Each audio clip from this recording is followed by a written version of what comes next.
Kia ora and welcome to Tall Poppy Talk. Today, David Pangilinan is in the house. I'm literally fizzing. You can hear it in my voice. I'm so excited.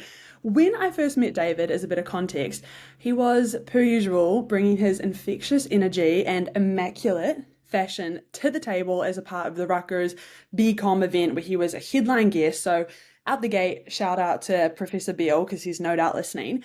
Now, David, the Senior Manager of Market and Cultural Intelligence at Paramount. In New York City, David has spent the past 8 years at Paramount building a strong reputation for creativity, audience impact, cultural intelligence, and we're going to dive into some of those topics later. But another huge part of David is he launched his influencer endeavors back in 2013. Okay, he built this engaging, genuine community, aka David is here now, which everything will be linked. And you've chosen to partner with powerhouse brands. I'm talking Google, Amazon, Boss, NFL, Dunkin', just to name a few. And you have been coined, you know this, as the OG influencer with this top tier level of creative content and these national campaigns. And no wonder, as we know, you ended up earning a spot on BuzzFeed as influencer to watch. So, a proud Rutgers alum, David goes back constantly to the student body and staff wherever he can. And when I was doing my research, I saw you were Columbia's graduate with a Master's of Science in Journalism. Okay, just keeps adding to it. Your journalism prowess is already being recognized. David, I knew I couldn't keep this short.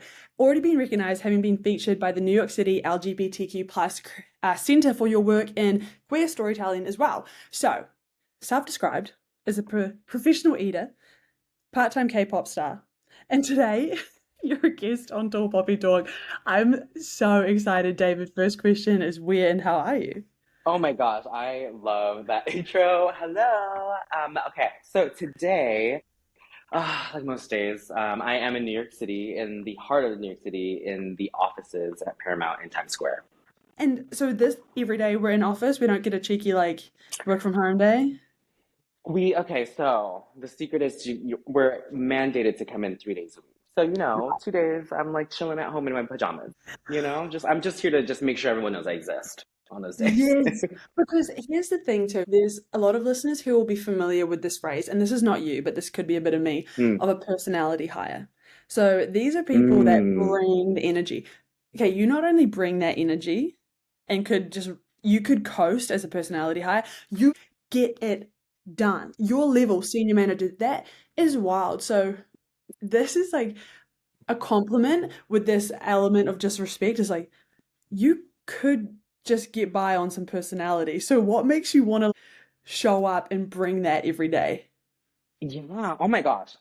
I love this question because I feel like people who say someone's just a personality hire, kind of deduces their experience and their kind of their ability to connect with people. I personally believe, and I have a lot of friends that agree, that personality hires are actually the ones that are helping people on teams stay on a team, stay Mm, at a company, because personality hires truly understand how to connect with people. And to me, they're the ones that are going to be the CEOs, the CMOs, these are the people who are they know exactly how to adjust everything from their voice to being able to relate to somebody. They're multi hyphenates. They have so many different experiences. They're conversationalists, kind of how geishas were trained to be able to play games and play instruments and be able yeah. to laugh and joke and all that kind of stuff. I think personality hires, just at the baseline, are people who are going to keep companies together, particularly now, where people just don't understand this hybrid situation. You're coming back into the office. They are the company culture. But for me, I just feel like I have had a lot of experiences, especially through my internships, where the company culture was so corporate that I felt like you had to sip a little bit of the Kool-Aid, that you had to kind of be there is this notion of follow the rules and just Mm, fall in line. And so for me, I will never forget that I went to an all-boy Catholic high school here in New York City, and I just was always myself. yeah. And this one teacher told me, she was like, "I'm so glad that you are living and using the gifts that God gave you in your own right." And to me, that was like a message to me wherever I go, is that like if I if I can't be who I am and be myself, then why would I choose to be at a company that does so? And so for me, I feel like, especially for me, I've had amazing bosses, amazing managers, and mentors that have only encouraged me to be myself. And when I can be myself, I can focus on the work, you know? And Yeah. so to me, I'm just kind of like, I'm having fun, you know? Like, and, you know, I feel like a lot of people also expect that the work is going to be fun and cute and something that you want to do all the time. It's just like, the reality is, you know what I mean? You know how like TikTokers are like, let's just romanticize the day to day. I'm like, that there's a little bit of delusion. You know, you gotta just romanticize the day. And yeah, it's just been a whole mixture of everything, of all of my experiences. And for me, I hope that there is some young little Asian gay boy out there that's just like, you mean I can just be who I am and succeed? Just so you can have both. Thank you, first of all. And then I was going to say, like, one of the questions, and I don't even know if I'd sent this to you, but one I had for you was you are, and you share this, which is awesome, first generation Filipino-American, and you have this cultural background. It influences your career and the way you approach storytelling, whether that is more formally or through the content creation. But you just touched upon that there, where you're like, I want to be so proudly, authentically myself, me projecting on you, that there are other people who just see it and go like, yes, that motivates me, Yes. that makes me want to pursue it. Is there like your background, and obviously everyone's background influences how they approach their life, but as you as a storyteller, how does Mhm. that factor into the storytelling part? I feel like growing up, I wanted to, especially being first generation, I wanted to assimilate to American culture so Mm, much. I would tell my parents, don't speak to me in Tagalog or Filipino, speak to me in English in front of my friends. wow. And I was just like, I don't want, you know, chicken adobo for lunch. I want a bologna sandwich. I want Lunchables. You know, like I don't want you to give me lumpia, like the little spring rolls from the Filipino spring rolls. Like I want American food. And to be quite honest, Grace, it wasn't until I was in college and uh, kind of, you know, in college you get to figure out like who you are and you get to, you know, especially at Rutgers, it's such a huge, vibrant community of so many Yeah. different backgrounds where I realized, oh my goodness, me being different is actually a superpower. Like me being Filipino, me being able to speak another language, no less, is actually a superpower. And I remember I was just so sad because my parents agreed. And this makes me a little emotional because my parents, you know, were like, okay, we will get you Lunchables, we will give you Hot Pockets, you know, we will speak only in English in front of your friends. And I feel like the culture is shifting. I feel like people are, especially now in the state of politics in this country, I just feel like people are really embracing their identities. They're like, this is who I am, and Yeah. you can't enjoy the culture and not support the people. Like you actually just gave me chills, and thank you, because that is such a transparent, vulnerable way to say it. Because yeah, your parents also want to see you thrive and succeed. So if your child's asking for this, okay. And there, man, like the respect you have probably as you age too for your parents moving to a completely different culture and then trying to help you navigate it. And they don't know they're navigating it too. Like as you get older and then you do tell stories, you start thinking about your own one and your parents' story, and you're like, thank you, a whole new level of appreciation. Yeah, like I was telling this to my friends the other day, and I look so fondly upon it because it makes me emotional thinking about it. But there's this picture of me and my brother at Disneyland, right? And we're babies. And looking at it now, like my parents did not grow up watching Mickey Mouse. My parents don't know who these characters are, but it is so inherently American that they Yeah, were like, I don't know where these characters are from, but my kids like them, so we're gonna go spend money and yeah, time at these kiddie rides because this is what American children enjoy. And just, I mean, we all know even like the American English is just is so confusing. Like just and so for my parents not being their first language to come here and learn, you know, like like how to use pronouns and how to conjugate like past and present and pluralities. I thought it was to me. I'm like I can't imagine you and I, Grace, doing that. You know what I mean? Imagine just like learning a new language, you know, and just like just embarking on a new chapter and starting a family here, which is just insane. So I'm always just like very, very thankful. I'll never understand the full experience, but I am thankful. And also too, like to add on that, we now have Google Translate photo where I can hold my camera up and it translates for me. And they didn't have that technology. So I just, yeah, I could go on with just a moment for them and for your stories and Yeah. take that Mhm. forward. So just thank you. And then part of it, which as you're talking, I'm like, I'm having some light bulbs go off of why it makes so much sense that you are in the role that you're at with Paramount is because I guess the first question I'm going to ask you is to describe cultural Mhm. intelligence. Because there's some people listening who are me too, are like, what does this mean? What do you do? Yeah. Oh my gosh. I love this question because it's always I feel like it's an evolving definition that I just give people all the time. But to kind of put it into a more general explanation is cultural intelligence is being able to understand that cultures have an impact on people and understanding that there are different cultural backgrounds that bring to life different experiences. And what I Yeah. mean by that is, you know, somebody I mean, we just talked right now, like between you and I, you have different experiences and I have different experiences, but where can we kind of find those similarities? I think that's the beauty about this podcast, especially with the types of questions that you're able to kind of find the through line and the silver lining through it all of being able to kind of say like you and I are so different. And it's time to also it's I'm validating and recognizing that advertisements that you're going to see are going to connect with you differently Yeah. versus the ones that I see. And so my role specifically at Paramount is really understanding cultural and consumer shifts in behavior.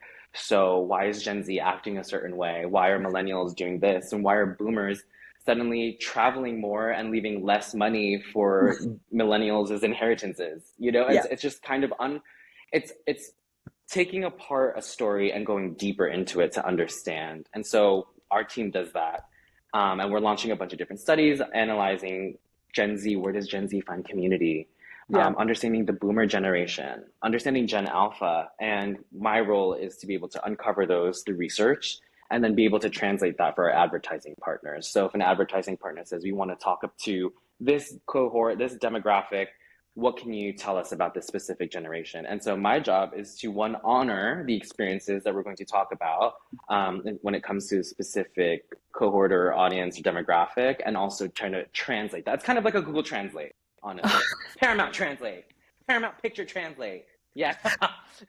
Oh, no, that makes so much sense too, because also a lot of these marketing or advertisers that are coming to you, just the question marks in their brain of like, okay, we want to talk to Generation Alpha. Like, what even does that mean? What do they want? And you do have this authority, which is great. So people, hopefully, most of the time, trust Hmm. it. But I'm also curious of that period of time when you weren't senior manager and you were Yeah. trying to tell people, okay, well, this is our idea. This would be a great campaign. And you understandably get kickback where they go, okay, where's your proof? Like, how do you Yeah. find that proof? Yeah. I mean, especially when I was first starting out, you just, my first experience is not at Paramount, but in other places where it was just so corporate, you're just happy to be here. And so Yeah. I would just like ride the coattails of people. I'm like, okay, cute. You know, I'm just gonna like, yeah, I'll just like sit here and take notes. But the beauty about cultural intelligence is that while big picture numbers and data points and stats are important, more often than not, the pushback that we would get is, well, how is it showing up in culture? And so that's Mm. where the trends, the micro trends come in, right? That's when we start looking at TikTok. That's when we're starting to look at on Instagram, like what are people posting? Because I can't be making this up. You know, like I can't be. We have this weekly meeting where we come together and we talk on our team, and we come together and we talk about what are things that are popping up on our social media feeds, on news headlines, and how can we kind of connect them and cluster them together to kind of find out what are these new things that are happening. And Yeah. so that's really where the proof is in the pudding. It's just we always go back, like the type of data that we get back is not just quantitative, it's qualitative too, right? So it's people are doing this and this is why, and here's how we're going to connect all of these dots back together. And also, my brain is working now as like a marketer, thinking like, okay, there are things that you're trying to see, the trends, the micro, macro, but then there's also like, especially in the TikTok world that we have and Instagram Reels and stuff, where trends happen, and it's like, yeah, we're noticing them, but then also advertisers can impact trends and businesses can impact trends. So it's no longer just you interpreting and then telling advertisers. You're also trying to, again, projecting. So please correct me, but like brands have such a power to also impact the trends the other way. So it's Oh, like, hey, absolutely. we have an opportunity here. When do we just want to listen, and when do we want to maybe put a bit more Hmm. influence into the market? Yeah, no, that is wow. I love this thinking because these are things that we talk about on our team all the time, and a lot of the time our advertising partners come back and say like, how can we tap into what's happening here? And the Yeah. first question that we always ask is, what have you been doing in the past? Especially when it comes to like celebrated months, you know, like Black History Month, Women's History Yeah. Month, and how can we like talk in this conversation? It's like before you even step into the conversation, are you a Duolingo or are you a Merriam Webster, right? Like it's just like how can you play within the space? And you see how like brands have kind of personified themselves and they're like actually speaking to people on social media. And so we always talk to brands and we always say like the way you can authentically engage with them is to look back at the history that you've been doing and Yeah. also like does it make sense? Because just because everyone, is pop locking and dropping it to a new to like a 10-second bite, Mhm. like does that necessarily mean the Duolingo owl, RIP, should be doing it? So it's one of those things of like evaluate, and we have this open conversation where like just because something's going viral, it doesn't necessarily mean you need to be speaking to it. Yes, Yeah. knowing and recognizing when it's appropriate and when it fits, Hmm. not only with your brand, but also should you, because there's times where maybe stronger brands or personalities will come into a conversation and it's sort of like, hey, this actually isn't your conversation, and that's fine. Let people, like you said, have their experience, really cherish that, embrace that, and then recognize, like, you know what, maybe Duolingo doesn't need to be doing that. Right, right. No, no shade to Duolingo, but We love like doing, I've got a we streak. love Duolingo. We got exactly that. What did the owl die for? But exactly. I think that's the thing is that it's sometimes it's like the spotlight doesn't necessarily have to be on you. And let me tell you, Gen Z and like all of these consumers, they're smart. Like they will recognize that in a bit. They're gonna be like, why did you even do that? That's why Super Bowl commercials are under such scrutiny all the time because it's just Yeah. like you're trying to, it's so expensive to produce this commercial. How can we tap into all the trends happening? And for us, we are always talking to advertising partners of being like, let's pick and choose like the way that you want to enter a conversation because there are so many eyes and people, there are so many more outlets nowadays too to Yeah. criticize, right? You don't want to be a brand that's going to be on Reddit that has like a dedicated subreddit that's just like, man, that brand like really dropped the ball. Like there's literally a dedicated subreddit of being like, what was this brand thinking? Like you're trying to Yeah. connect to young people and no one even uses your brand. So Oh, and also too, like you do this obviously with big brands and advertisers, but then also with David is here now, you've yes, also yes. probably had, well, let me just go back. Something I genuinely love, and I'm not just gassing you up. Like, I will go to your profile and your feed just to get a nice little like, oh, dose of serotonin. It's so pretty to look at, and like Oh, sometimes thank I'll be like, you. ah, I'm never gonna go there, but man, I love looking at David's like reels. So you Let's create, go. yeah, I'll hold you to it. Yeah. You've created such this like art, like masterpiece in what you do. So I feel like you yourself could easily jump into, you know, trends that are going on. And there's a time when probably you do, but when you were creating back in 2013, you're like, yeah, actually I want to dabble in this influence or however it came to be. Do you feel like you also hold really true to that authenticity in your own content creation? Yeah, I thought about this the other day because I'd gone on like a brand restaurant review, like with a bunch of different influencers. And I really do feel like there are many types of influencers, and I'm not talking like fashion and food and fitness and all that stuff because I know you love running your marathons, Grace. But I I also recognize that there are and thankfully there are these new platforms like TikTok, or not new-ish anymore, but there are these platforms that allow people to just be an influencer because of something that they're passionate about. Yeah. And that's what I love. And that's what I do. That's when I first started. I was just like, well, I like nature. That's how I started. And then like a little bit of fashion. And then I was like, now I like lifestyle and food. And I meet a lot of influencers that do the I'm gonna go viral because I'm gonna do every trend that's out there. And to me, I'm like, that's not, like, I mean, like, that's not for me. And I respect it. That's very tiring. Like, if you're constantly thinking about the next thing in terms of virality, like that, I'm tired for you. I'm going to go to bed. I'm going to go to bed. You keep going. You keep going. I'm going to go to bed. And for me, I think when we're talking about what's going to last and what's longevity, as long as you are pursuing something that you truly believe in, that's something that you're passionate about. And that's why I never pursued becoming an influencer full time, because I was just like, for me, I can, when I'm tired, sometimes I don't want to post on the Instagram. Like, sometimes she wants a little digital detox, and for me, I've always been like, I'm gonna do what I love doing, and there are nights where I'm editing videos for a restaurant review, and I'm just like, damn, like I'm so tired. Yeah. I don't want to do this. That's when I'm like, oh, time out. Like time out. Like the fun is out of it, and that's why you're here. The Yeah. fun is coming out of it. Yeah. Yeah. Oh, I love and resonate with that so much because when I initially came to Rutgers was for rowing and I loved rowing. It was what was passionate. And then at some point it became the job. It was a great job. But when you're on a scholarship for it, it's like you don't get to decide if you feel like going to practice in these events. You get to, but you have to as well. And yeah, there was times where that joy is gone. And I had signed up, I'd signed those papers and I'm happy I did it. But you are right that then when I was done with collegiate rowing, I was done.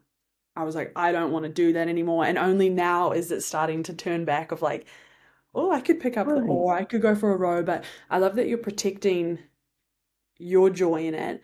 And that will be the reason that you are doing it in the years to come because you're not Yeah. tired from it. Well, I feel like you have to hit that, not necessarily rock bottom, you have to hit that wall. And Yeah. I have, where I was just like, damn, is my Instagram page just a walking advertisement? I was saying yes to so many things that I had forgotten who David is here now was. Like I Oh, was just doing it for a big name on my platform, a paycheck, a like more exposure. And to me, listen, it paid the bills, and like do what you got to do to keep the lights on, girl. That's what I'm telling you right now.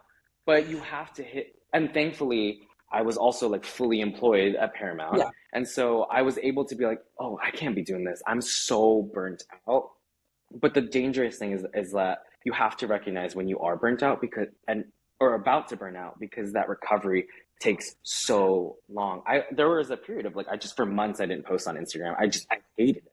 And I Mm, had to come back together and re-examine my relationship with social media. And I was just like, what am I, you did this for fun, right? Like you were posting in 2013 for funsies. And like, why do you hate it so much? Or like, why do you have such a resentment? Why don't you even want to like scroll? And so it was a moment of learning where you just have to hit that wall of being like, okay, maybe I need to step back.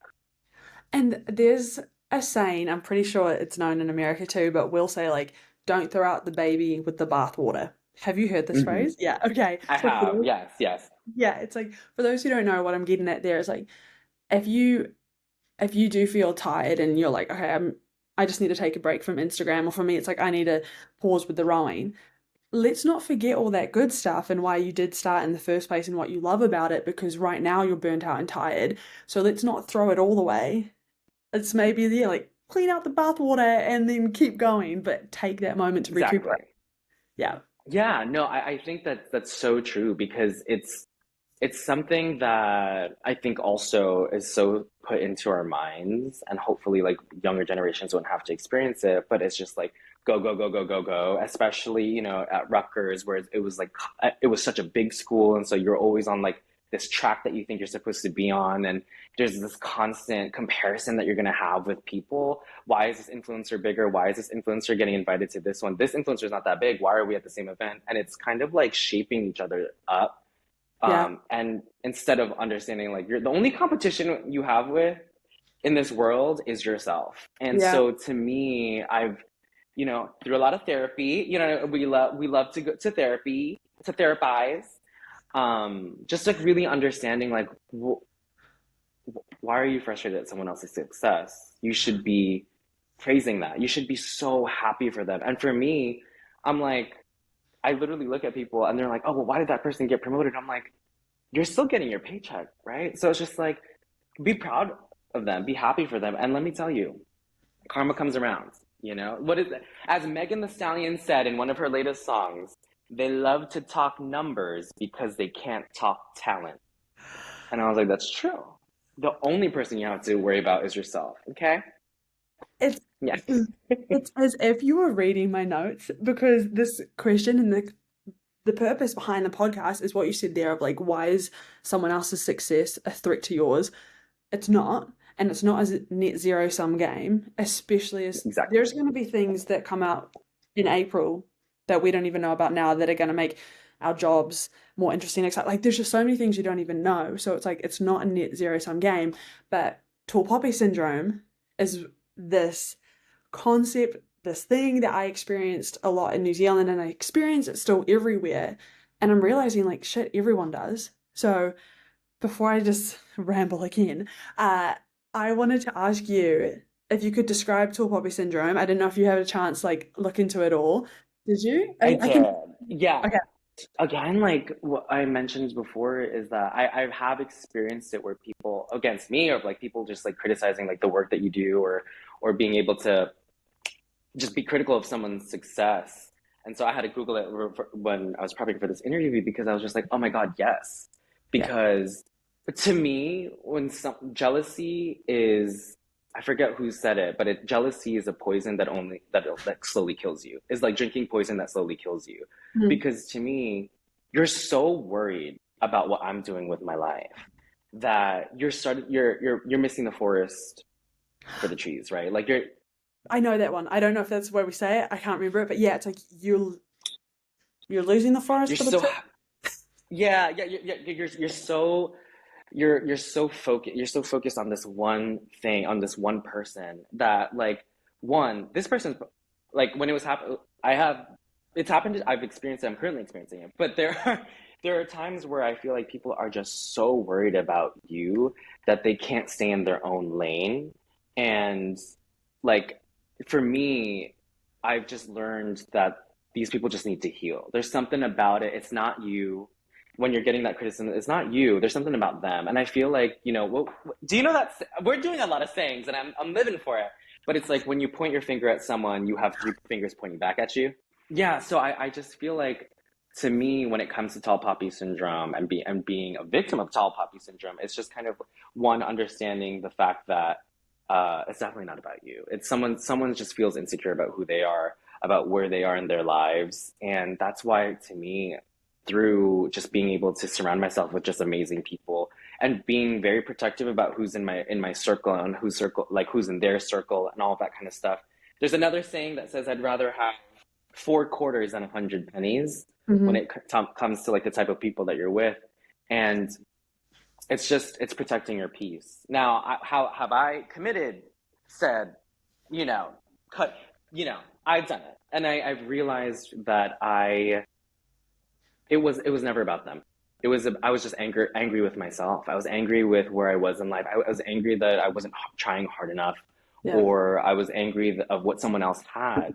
But to me, the beauty in life is that it's you get to do it the way you want to do it. Like this is your first, second, third, and final draft of your life that you get to work on yourself. But that's a long-winded answer. I hope I answered the feeling of tall Yes. poppy syndrome. So many ways. Thank you, Okay. David. And the part, and I hadn't heard that before about I'd rather have four quarters than 100 pennies. You are the product of your environment and who you choose to surround yourself with.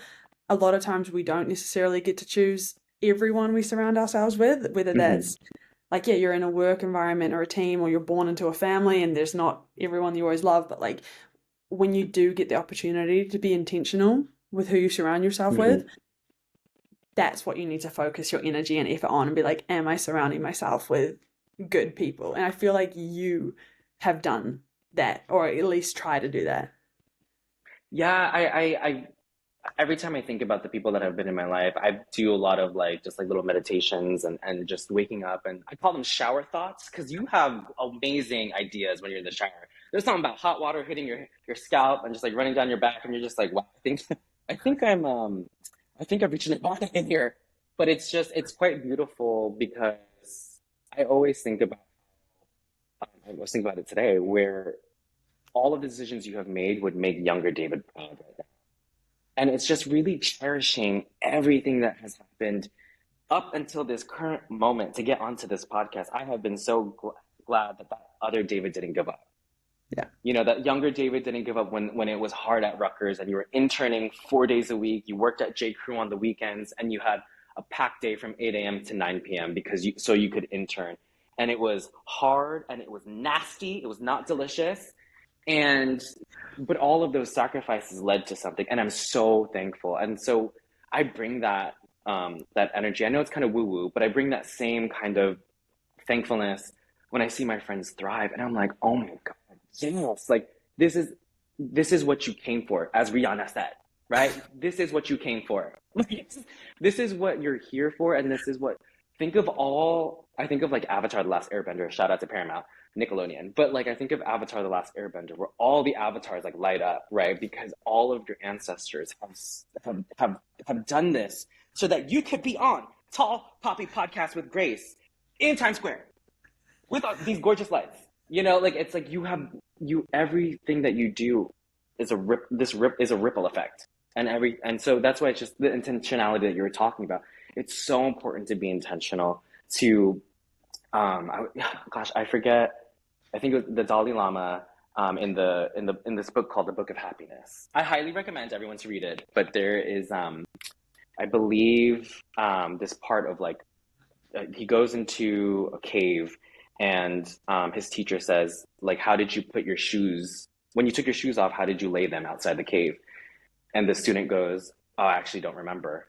And then the teacher goes, you could never reach nirvana because everything needs to be so intentional. You need to, and so for me, I live my life being like, I try to, I mean, it's not going to happen every moment, but of like, oh, like, this is so amazing. Like, I'm on this podcast with Grace. We've met once in person, you know, but we have kept each other in our orbit where it's just kind of like, it has come to this moment, you know, to be on this podcast with you. And so I think it's a mixture of just being so intentional and thankful, but also like live. Turn your cameras off, you know, well, no, not right now, but like, you know, like get off your phone and talk to your friend at the dinner table after you take photos of the food. But yeah. David, I'm grinning. Thank you so much. And there's things that later when I'm re-listening to this, I'll be like, oh, I missed that, or I wish I could ask him more. But that is, like you said, we've met once, and this is going to be an ongoing conversation. And something that I did want to grab from there when you think about intentionality as well is there are a lot of things we're intentional and we plan, but then sometimes we do something and we amaze ourselves, right? Like a little random example from a month ago had emailed Grace of today and said, hi, future Grace, you're going to need to book this today. And here's the link. And then I had scheduled sent it to myself and I had forgotten. And I was like, man, I'm good. I'm so, Yeah, I'm so that's really good. good. And then what I wanted to ask you, it's like my last like serious question before we do silly ones to sign off, but if you could think right now, like what's something that you just did recently, whether that's professional or personal, that you're like, damn, David, that was good. I said yes. There was this brand that I work. Oh, well, I can say that it was this brand called Japanese Seafood, and it is the Japanese government's like kind of arm for seafood. Wow. And I just got this random email from the PR company that said, there's this dinner tomorrow. It's a paid opportunity. Would you like to go? No, like there was no details or anything. And I was so tired. This was like 3 weeks ago at this point. I was so tired. It's cold and rainy here, you know, it's freezing. And I couldn't bring a friend, which I usually like to do, you know, it's kind of like my comfort, my comfort animal. And I was going to be doing it alone, like doing this shoot alone. And I took a leap of faith and went against what I usually do, which is always have a friend with me because I like to have like an exit strategy. But I said yes, and it has it made me realize again like how much to just live in the moment and be and just trust yourself because it led to my first ever reel breaking 1 million views on Instagram. And I was just like, sorry, what? And I look back at myself, I'm like, I'm so thankful to you that David that day was like, you know what? F it. Like I'll just say yes. What's the worst that can happen? You know, it's a lesson learned. It's a chapter in your book of life that you get to write about. And then you get to close that chapter. But I'm so glad I said yes. And so I encourage people that when you think it's going to be Goldilocks style, where it has to be just right, you limit yourself so much. And so many amazing opportunities are going to be out there that can push you in so many different ways. What I love about that too, David, is like it wasn't the 1 million views that you were proud of. It was the fact that you said yes. So in that story, you could have Mm-hmm. easily been like, oh my gosh, Grace, I hit 1 million views for the first time. So proud of that. That is a huge achievement. But the part that you're proud of, which speaks to you and your personality, is that you're proud that you said yes. So kudos to you there. Thank you, thank you. Yeah, it's just it's especially now as we get older as well. It's kind of just like you get to pick and choose a lot of the times, and you become so used to routine and like stability, which is wonderful, and that's something that I also love. But that was such a one-off. It was like an email they needed to know the next day, and I was just like, "What is this? This is not my timeline. This is not how I do things." You know, and then I was just like, sure. And I had friends that were just like, why not? You know, like, oh, you'll be by yourself, but it's just 3 hours of you being by yourself. And it has led to amazing partnerships. It's led to amazing cool friends. I met some of my like icons that I love in the foodie world. And I was just like, this is really cool, you know? So yes, say yes. Yes. Now, an open-ended question before my sign off. Is there Yes. anything, and I know that there could be a lot, but especially with your expertise, is there anything I didn't ask you during this podcast that you think I should have or that you want to get in there, like something that was missed? Because I'm so focused on my side of the conversation. I think with the tall poppy syndrome, I was able to say what I wanted to say because I have some ops that should be listening to this, should hear it. Um, no, I think you hit it, and I really love the cultural, like the like tale from my parents and stuff. That was really nice. Thank you. You're That so means prepared, Grace. I mean, like I was expecting, it, but like, damn, yes. no, thank you so much. Like that means so much. And the part about feeling proud to talk about your parents, so like that's the stuff that gets me like, oh, this is why I want to do it because that's so powerful. Now, to switch gears completely, my sign-off question. If you had to listen to just one musical artist for the rest of your life, who's it going to be? Don't do this to me. Oh, okay. One musical artist for the rest. Okay. It's gonna. Oh, you know what? Oh my God, no, no. Okay. One. Okay, her name is Griff. Yes, Griff. Yes. yes, yes, Last night's mascara. One night is my favorite song. I was crying and okay, let me romanticize this for you. Are you ready? I was crying. How gorgeous. I was crying in Paris on a rainy Paris day on the balcony, and I was listening to Miss Me Too, Too by Griff. Listen to it. It is so beautiful. She's such an amazing artist. She's on the same label as Dua. I've been listening to her for years, but she's starting to get a little bit more traction, yeah. and she's amazing. That I I feel like I listen for lyrics, obviously, but then I also listen to just like the heart and soul that an artist can give, and a lot of artists give it, and Griff is one of them, and that's a girl that I can forever listen to.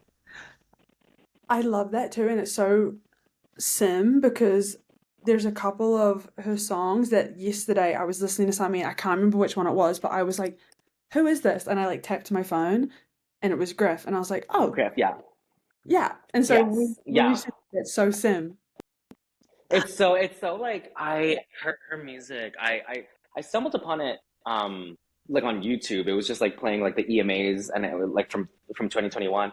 And I was like, who is this little legend? She's like this little small like girl, and she comes from like a Jamaican and Chinese background and is British and it's or English, and like I just love her music, and I love like an artist that can make you feel things, and she captures it. She's so young, and she's delicious. Is all I have to say. Grip is delicious. Stream Grip. David, I have to sign this off because we've got to keep the No, people wanting more.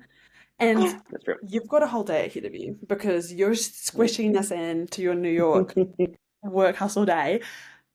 David is here now. I'm going to link everything. Thank you so much on a personal level for joining me on the podcast. And like you said, we met one time and I feel such a connection, which is so fun. So thank you for joining Tall Poppy Talk. It means the world. My gosh, thank you so much, Grace. I can't wait for you to be back in New York, and then we can go and eat all the things, honestly.